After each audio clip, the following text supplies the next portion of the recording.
Pemirsa, 3 pos polisi lalu lintas di Kota Palembang yang dibongkar. Wali Kota Palembang mengatakan pemerintah Kota Palembang akan mencari ruang baru untuk mendirikan pos polisi lalu lintas dengan melakukan penyesuaian.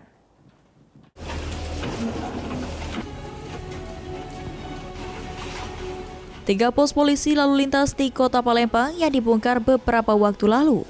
Wali Kota Palembang Ratu Dewa mengatakan jika hal tersebut sebelumnya sudah dikoordinasikan dan disetujui langsung oleh Kapolda Sumsel.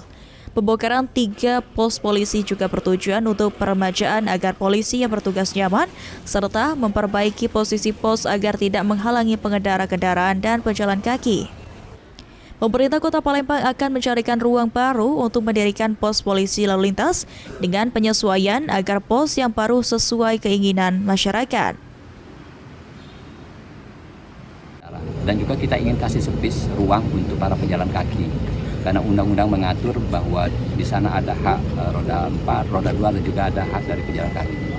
Nah, tetapi itu tetap kita cari space yang lebih leluasa, tetap kita bangunkan pos, dan juga banyak masukan kemarin supaya kacanya terang, tidak tertutup. Saya kira itu teknis ya.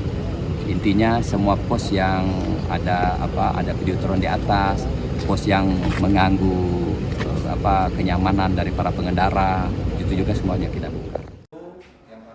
Sebelumnya, 3 pos polisi lalu lintas di Palembang dibongkar. Kasalantas Polrestabes Palembang AKBP Vinan Sukma Radipta menyebutkan jika 3 pos polisi yang sudah dibongkar berada di titik strategis, yakni di Simpang IP Mall, Simpang Sekip, dan Simpang Pakri. Meski pos dibongkar, namun polisi tetap bertugas untuk kelancaran lalu lintas.